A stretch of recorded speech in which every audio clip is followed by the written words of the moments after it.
10 golfeurs, 10 golfeuses, bonsoir. On se retrouve encore une fois cette semaine pour la série Je vous présente des disques, tout simplement. Aujourd'hui, un disque que la plupart d'entre vous connaissez déjà. La plupart des gens qui ont déjà essayé des disques de Trilogy ont essayé le Harp de Westside Disc. Ce que j'ai entre les mains, c'est un Harp Origio Burst. Comme on peut voir ici, Origio Burst. C'est le plastique de base chez Westside. On pourrait le comparer au Prime chez Dynamic Disc, DX plastique chez Innova, Pro D chez Discraft. Donc le plastique de base.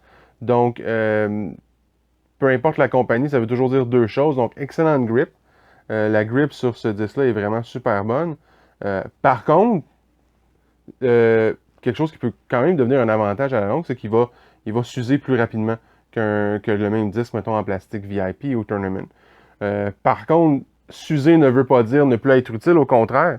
Donc, plusieurs joueurs vont jouer avec des disques qui sont beaten, justement parce qu'ils vont offrir quelque chose d'intéressant que le disque frais sorti là, de l'usine n'aura pas le même effet.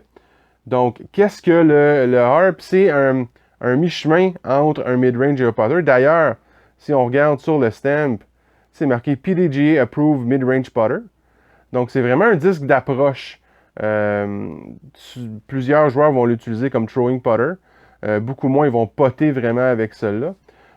Si on regarde au niveau du rim ici, un rim qui est vraiment très petit, très distinct des mid-range slash putter. Au niveau du profil du disque, j'essaie de vous le montrer là, vraiment à la caméra. Donc, il y a vraiment une belle séparation entre les deux. Et quand on regarde, une fois qu'on arrive au milieu du disque, ça coupe vraiment vers l'intérieur. Donc, c'est pas un profil arrondi comme un putter pourrait avoir. Donc, c'est quelque chose qui coupe vraiment à l'intérieur, qui va justement permettre d'avoir un peu plus de vitesse. Donc, c'est pour ça qu'il y a une cote de vitesse 4 avec un glide de 3. Donc, c'est vraiment un putter slash mid-range qui va vous permettre quand même d'avoir une belle distance avec.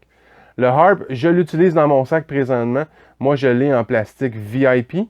Je l'utilise vraiment plus comme disque d'approche. Par contre, j'ai quelques disques, j'ai quelques Harp en version Origio Burst parce que d'un, je le trouve très beau. Je trouve très beau cette espèce de burst-là en rose comme ça. Et c'est un disque qui dépanne énormément. Donc, mon Harp, mon VIP Harp que j'ai dans mon sac là, va sortir dès que j'ai besoin de quelque chose avec peut-être un peu moins de distance que mes autres mid-range que j'ai, mais quelque chose qui va être dead straight là, avec un beau fade à la fin, avec son fade de 3 là, vraiment très stable et reliable. Je cherche toujours un mot là, qui pourrait vraiment bien décrire ce que je veux dire. Donc, vraiment reliable à la fin, là, un beau fade qui va vraiment vous donner une belle finale et un disque sur lequel on peut compter en tout temps. Voici ce qui conclut pour le Westside Harp. La semaine prochaine, on va peut-être bifurquer vers une autre compagnie. On va parler de Dynamic. J'ai quelques disques là, que je voudrais vous parler, dont le Lucidex Felon et le Hybrid Trespass, tous deux qui viennent de la belle petite famille Oakley, auquel j'aimerais vous parler la semaine prochaine. Donc, soyez avec moi.